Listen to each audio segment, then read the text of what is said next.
আজকে সবার সামনে এসছে নতুন একটা শার্ট গায়ে দিয়ে। চমৎকার আরামদায়ক একটা শার্ট। এই শার্টটা বানিয়েছে রিসম্যান। রিসম্যানের শার্ট সাধারণত আমার জন্য না। আমি গার্মেন্টসের শার্ট কম দামে বাজার থেকে কিনি। এই শার্টটা সাধারণত রিসম্যানদের, কারণ যাদের পয়সা আছে তারাই এমন আরামদায়ক শার্ট গায়ে দিতে পারে, পরতে পারে। তাহলে প্রশ্ন তো আসে স্বভাবত যে আপনার গায়ে কেন? আপনিও তো রিসম্যান।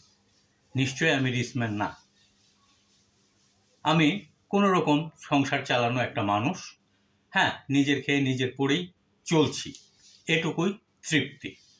তবে এই শার্টটা আমার কেনা না, আমার উপহার পাওয়া। সিরাজুল অপু এই শার্টটা আমাকে 2025 সালে উপহার দিয়েছিল বলেই আমি এই শার্টটা পরতে পারছি। 2025 সালে এই শার্টটা উপহার পাওয়ার পর বহুদিন শার্টটা আমি আমার লকারে রেখেছিলাম, একটা ভালো দিন ক্ষণে এই শার্টটি পরবো বলে, এবং শেষ পর্যন্ত সেটা পড়তে পেরেছিলাম। আগস্টের 7 তারিখে রাষ্ট্র সংস্কার আন্দোলনের প্রতিষ্ঠাবার্ষিকীর উৎসবে এই জামা পরেই আমি গিয়েছিলাম। আরেকটা প্রশ্ন তো আপনারা স্বভাবতই করবেন যে রাষ্ট্র সংস্কার আন্দোলন যারা কেউ চেনে না, জানে না, তার অনুষ্ঠানে আপনি গেলেন একটা নতুন জামা পরে, কারণটা কি?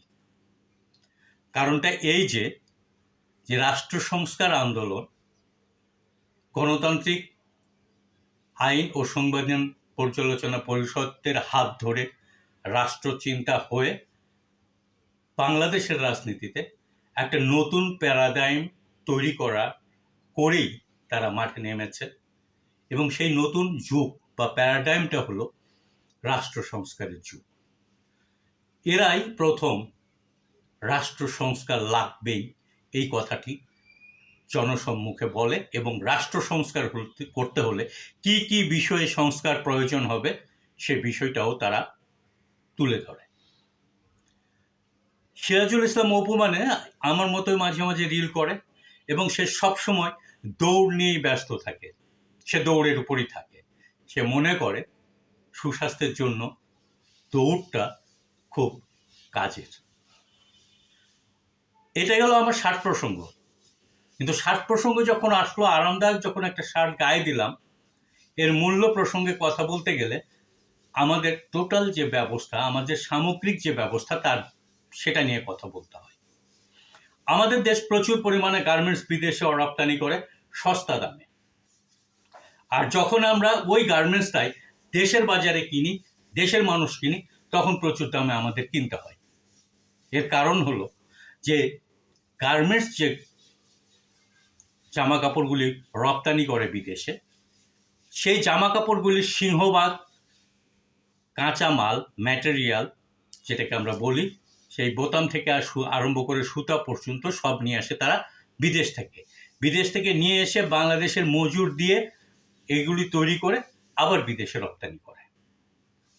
যখন এটা কোনো বন্ডেড হাউসে এসে ঢোকে, তখন এর ট্যাক্স যেটা হয়, আর এইটাই যখন দেশি কোনো ক্রেতার হাতে আসে বা ম্যানুফ্যাকচারারের হাতে আসে, যেমন ধরেন রিসম্যান বা অ্যারোস্ট্রাকেট, এই ধরনের যখন ম্যানুফ্যাকচারার হাতে আসে, তখন যে ট্যাক্স এবং ভ্যাট হয়, এই দুটোর মধ্যে আকাশ পাতাল তফাতের জন্যই বাজারে মূল্যটা বেড়ে যায়। গার্মেন্টস যদি বিদেশ থেকে একটা চায়না পণ্য আমদানি করে তার ফ্যাক্টরিতে ঢোকায়, তাহলে সেক্ষেত্রে হয়তো লামসাম একটা ট্যাক্স দিতে হয়। কিন্তু ওই একই পণ্য যদি বাজারে বাংলাদেশের মানুষের জন্য আসে, তাহলে সেখানে দ্বিগুণ তিনগুণ ট্যাক্স, ভ্যাট সহ আর ইত্যকার যত রকম কর আছে সেগুলি দিতে হয়। তার মানে ট্যাক্স ভ্যাটের কারণেই আমাদের জামা কাপড়ের দাম প্রচুর পরিমাণ বেড়ে যায়। এই একই ঘটনা ঘটে বিদেশ থেকে পণ্য আমদানির ক্ষেত্রে। আপনি যদি বিদেশ থেকে পণ্য আমদানি করে বাংলাদেশের বাজারের জন্য বিক্রি করতে যান, তাহলে যে পরিমাণ আপনাকে ট্যাক্স ভ্যাট দিতে হবে, ঠিক তার দ্বিগুণ তিনগুণ ট্যাক্স ভ্যাট দিতে হবে যদি বিদেশ থেকে ওই পণ্য তৈরির যে কাঁচামাল সেটা বাংলাদেশে নিয়ে আসেন এবং বাংলাদেশে পণ্য উৎপাদন করেন। তাতে করে হয় কি, যে একই পণ্য একই ম্যাটেরিয়াল দিয়ে তৈরি হলেও বিদেশি পণ্যের সঙ্গে বাংলাদেশি পণ্য মূল্য প্রতিযোগিতায় হেরে যায়। সুতরাং মানুষ বিদেশি পণ্যটা কিনে, দেশি পণ্যটা কেনে না। তার মানে আমাদের যে রাষ্ট্র ব্যবস্থা, সেই রাষ্ট্র ব্যবস্থাটাই এমনভাবে তৈরি হয়ে এসছে, আপনাকে নিজের খেয়ে নিজের পড়ে বিদেশিদের পারপাস সার্ভ করবেন, বিদেশিদেরকে সস্তায় জিনিস দেওয়ার ব্যবস্থা করবেন, কিন্তু দেশের মানুষকে সস্তায় সেই জিনিসগুলি দিতে কার্পণ্য বোধ করেন এবং না দেওয়ারই সবচেয়ে বেশি চেষ্টা করেন। এই কারণেই রাষ্ট্র সংস্কারটা জরুরি। বাণিজ্যিক ব্যবস্থাটা সব দেশের সব জাতির জন্য একরকম হওয়া উচিত এবং নিজের দেশের মানুষের জন্য একরকম থাকা উচিত। যদি এটা না করা হয় তাহলে দেখা যাবে যে পরোক্ষভাবে দেশের মানুষকে শোষণ করে আমাদের দেশ বিদেশিদেরকে সাপোর্ট দিচ্ছে, বিদেশিদের পারপাস সার্ভ করছে। এটাই রাষ্ট্র ব্যবস্থা গলদ। আর এই গলদটার কথাই রাষ্ট্র সংস্কার আন্দোলন বলেছিল বলেই আমার কাছে মনে হয়েছিল রাষ্ট্র সংস্কারের জন্মদিন একটা বিশেষ দিন। সুতরাং সেই জন্মদিনের 7ই অগস্টে আমি এই শার্টটা গায়ে দিয়েছিলাম। ধন্যবাদ সিরাজুল ইসলাম অপুকে এবং আপনারা যারা নতুন সাথে আমাকে দেখছেন তাদের প্রত্যেককে।